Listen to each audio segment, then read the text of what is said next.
नमस्कार मेरे प्यारे श्रोताओं, मैं हूं आपका होस्ट और आप सुन रहे हैं नाइट हॉरर कहानियां। आज की डरावनी कहानी एक कार ड्राइवर की है जिसका नाम अर्जुन है।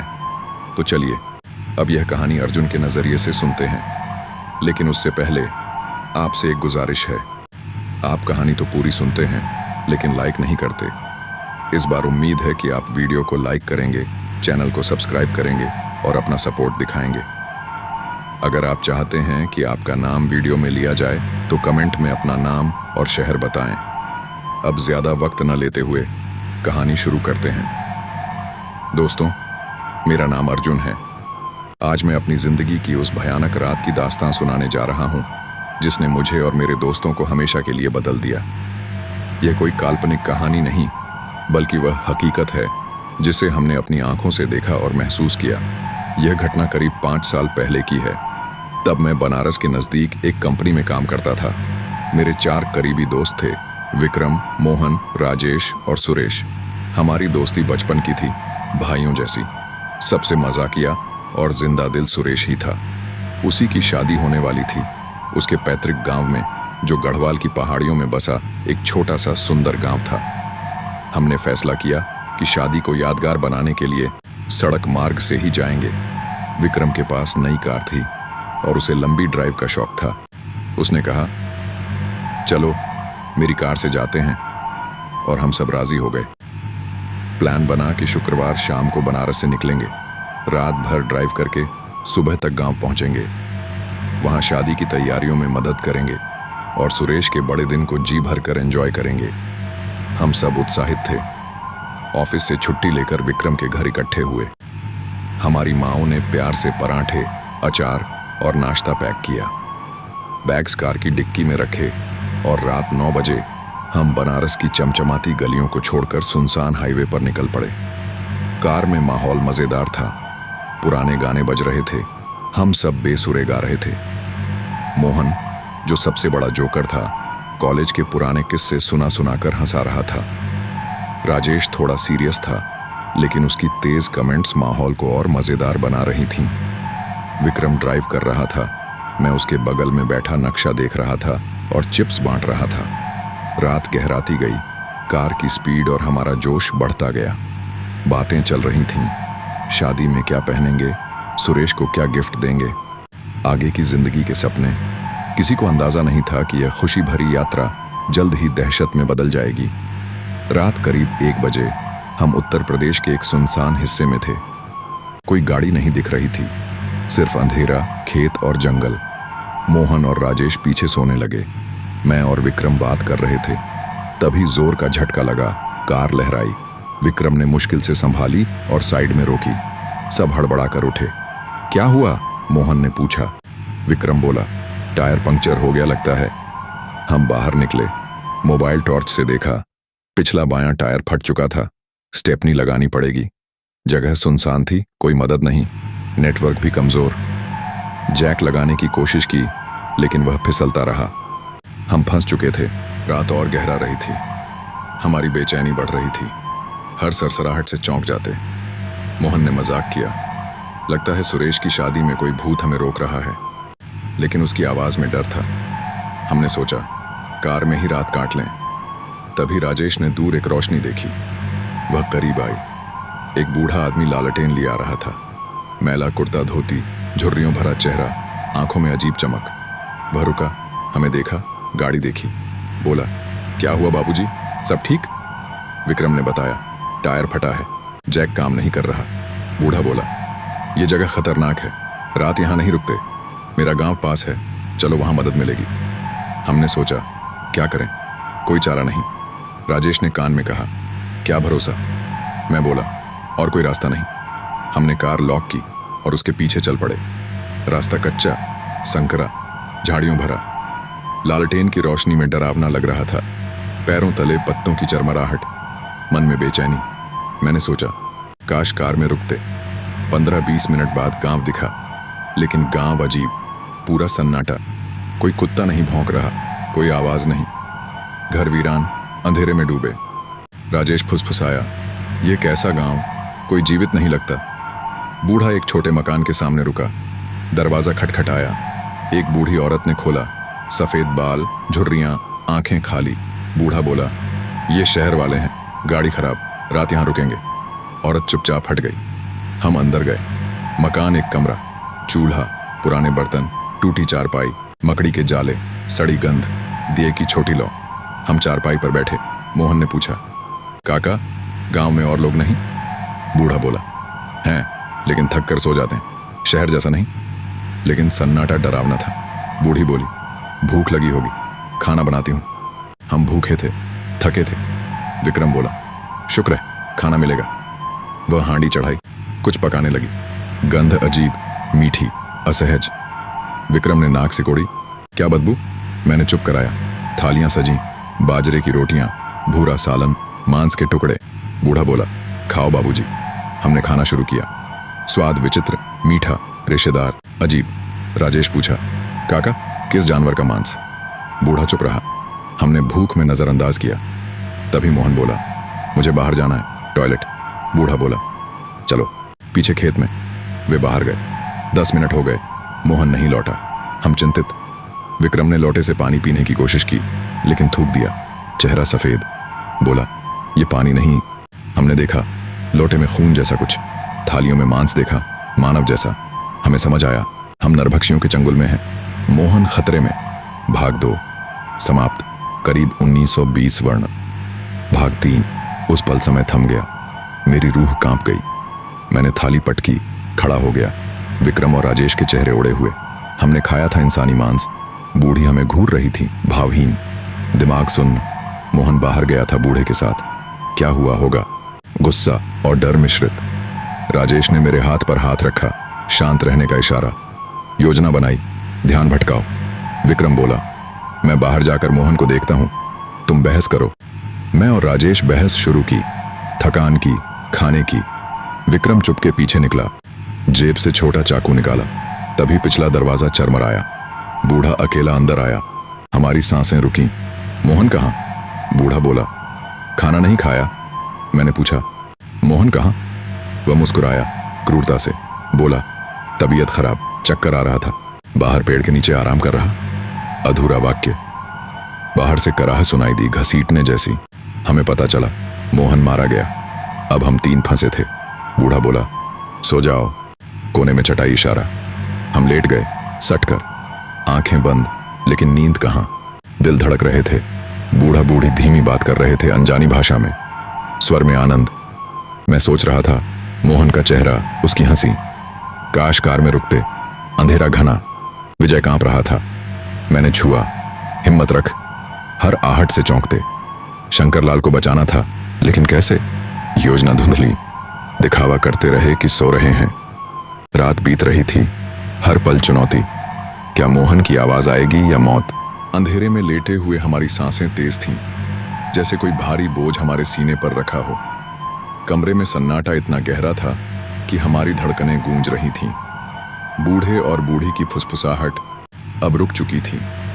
मैंने धीरे से आंखें खोली और अंधेरे में उनकी ओर देखा। दोनों सोए हुए लग रहे थे, लेकिन मुझे यकीन नहीं था। क्या वे सचमुच सो रहे थे या हमारी हर हरकत पर नजर रख रहे थे? मेरे मन में एक तूफान सा उठ रहा था। मोहन की हंसी, उसकी बातें, सब आंखों के सामने घूम रहा था। वह अब हमारे साथ नहीं था, और यह सोच मेरे दिल को चीर रही थी। विक्रम ने धीरे से मेरे कंधे पर हाथ रखा और फुसफुसाया, अर्जुन, अब मौका है, हमें मोहन को ढूंढना होगा। उसकी आवाज में डर था, लेकिन उससे कहीं ज्यादा गुस्सा। राजेश ने सिर हिलाकर सहमति दी, पर उसका चेहरा पीला पड़ चुका था। हम तीनों धीरे से उठे। पैरों में जान नहीं थी, फिर भी हिम्मत जुटाई।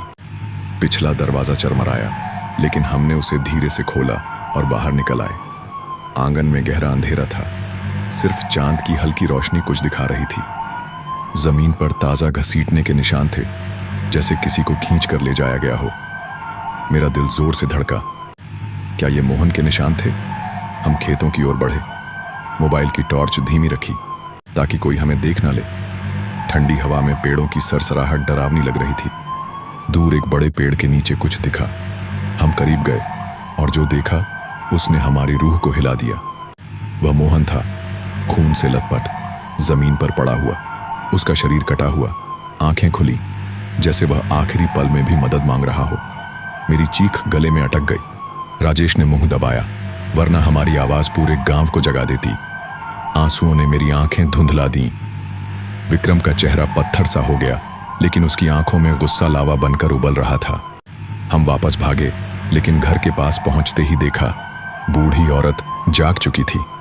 वह आंगन में खड़ी थी, हमें घूर रही थी। उसकी आंखों में वही खालीपन, लेकिन अब एक क्रूर मुस्कान भी थी। कहाँ गए थे बाबूजी? उसकी कर्कश आवाज ने मेरे रोंगटे खड़े कर दिए। मैंने घबराते हुए कहा, पानी पानी पीने। लेकिन वह हंसी, ठंडी और डरावनी।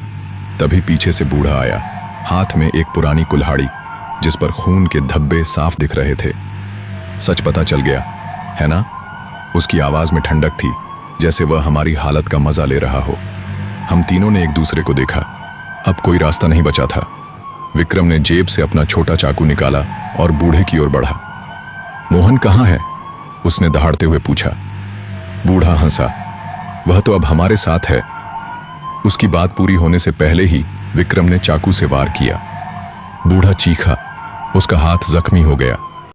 राजेश ने बूढ़ी को धक्का दिया और वह जमीन पर गिरी। हम दरवाजे की ओर भागे, लेकिन वह बंद था। मैंने पूरी ताकत से लात मारी और लकड़ी का पुराना दरवाजा टूट गया।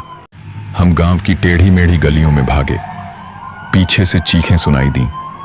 लालटेन की रोशनी और कदमों की आहट बताती थी कि गांव वाले जाग चुके थे। क्या ये सारा गांव नरभक्षियों का था?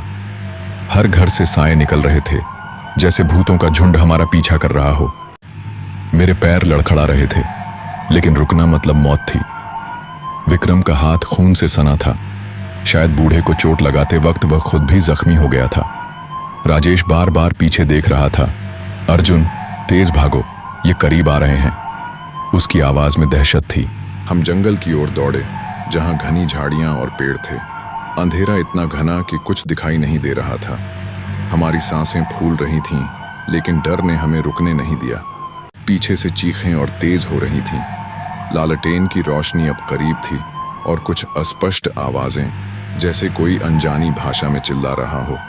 मेरे दिमाग में बस एक ही सवाल था, क्या हम बच पाएंगे? मोहन की मौत ने हमें तोड़ दिया था, लेकिन उसकी खातिर हमें जिंदा रहना था। जंगल में भागते हुए हमारे पैर कांटों और पत्थरों से जख्मी हो रहे थे।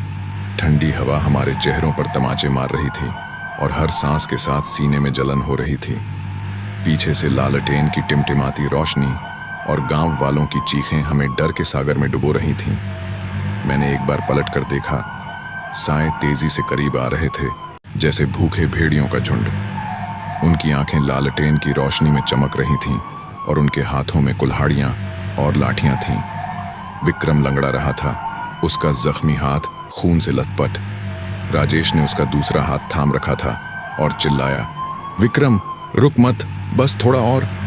लेकिन हमारी सांसें फूल रही थीं और पैरों में अब जान बाकी नहीं थी।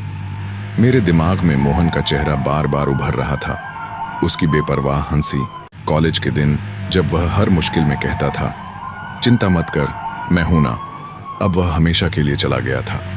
उसकी मौत ने मेरे दिल में एक ऐसी आग जलाई थी जो डर को जलाकर गुस्से में बदल रही थी। लेकिन गुस्सा क्या कर सकता था?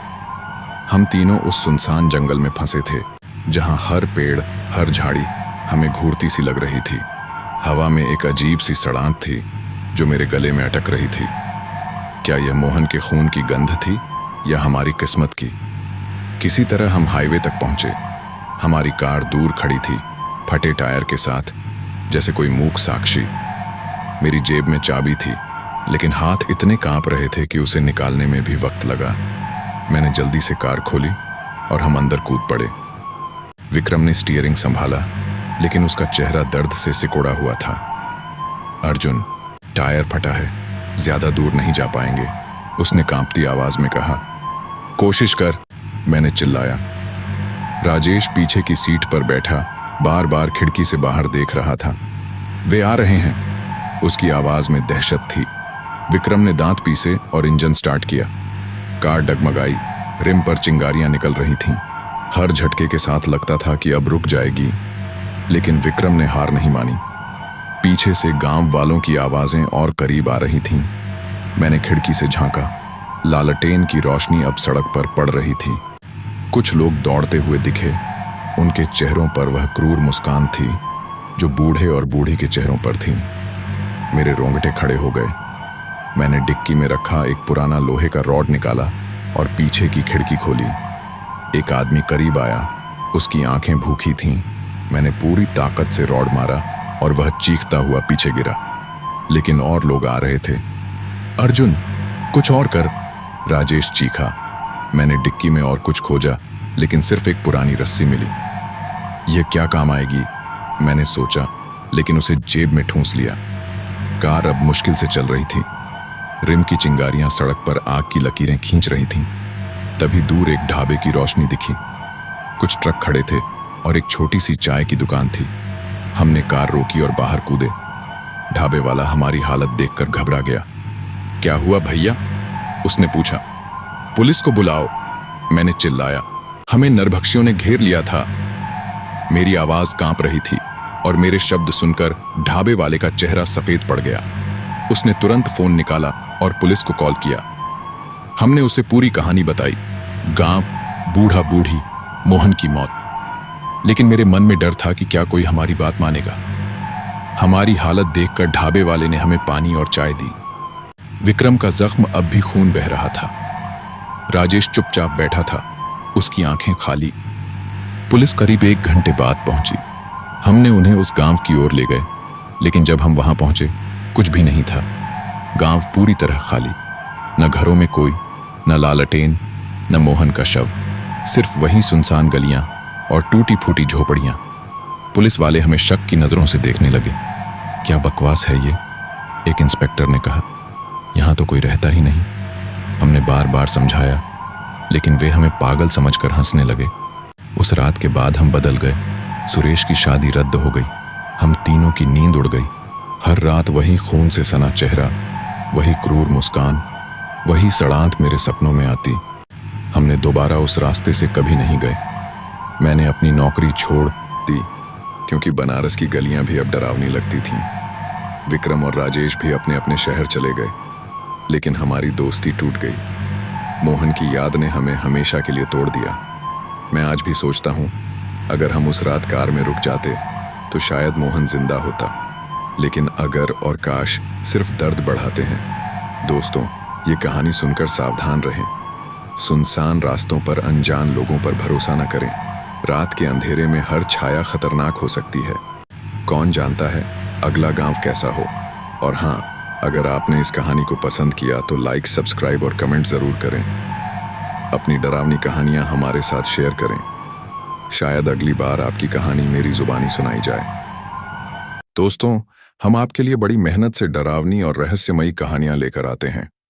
इसलिए आपसे एक छोटी सी गुजारिश है, कृपया हमारे चैनल नाइट हॉरर कहानियन को सब्सक्राइब जरूर करें। आपका साथ ही हमें और मेहनत करने और भी खौफनाक कहानियां लाने की ताकत देता है।